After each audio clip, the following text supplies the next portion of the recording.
Zoom is Yahoo Finance's Company of the Year, and few companies are better positioned than Zoom for virtual learning. And for more on that, we want to bring in Reggie Wade. Reggie, you took a closer look at this, and you just talked to us about how Zoom has really become this critical infrastructure for so many kids learning online over the past several months.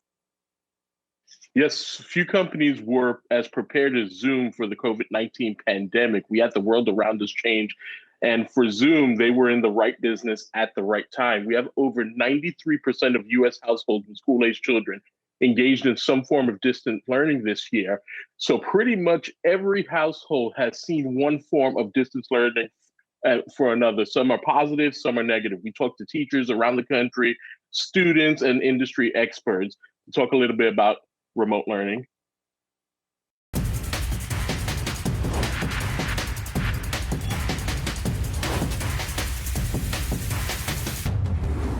This past year, almost every student in America, from preschool to graduate school, has been camping out online as the outbreak of the coronavirus has forced their schools to close. Zoom has been the key ingredient that has allowed education to continue. It could even be argued that no one company was better positioned, more capable, and more ready for a world that has been hit with a pandemic. Since March, the San Jose-based company has found itself in prime demand as school districts and universities turn to remote learning. But providing a platform for K-12 wasn't an easy pivot for the company.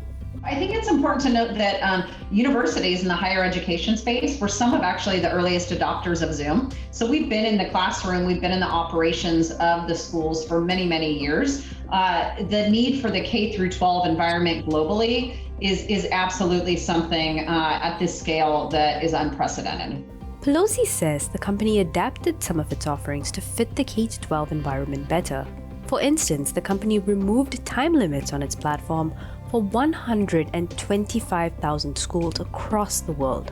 We do really believe that it is important that we have that access as a global community, and we've really done our best to ensure that the product is going to work for those use cases. But remote learning hasn't been such a wild success for everyone.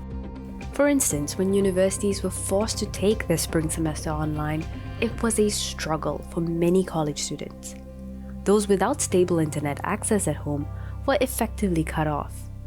According to one report by Education Trust West, the shift to online in the spring was, quote, extremely disruptive for students of color and those from lower income households. About 13% of students of color and 14% of students from low income households just in California alone lacked basic internet access. And it's not just students who are finding it hard to stay connected and motivated. This new phenomenon called Zoom fatigue has also been affecting teachers. All of us in higher ed are experiencing Zoom fatigue, and I think it extends to the students and the faculty and the administrators. Part of it is that there's no time to decompress. But as we consider a world beyond the pandemic, there is one big question that remains. Will Zoom continue to dominate education? We'll just have to wait and see.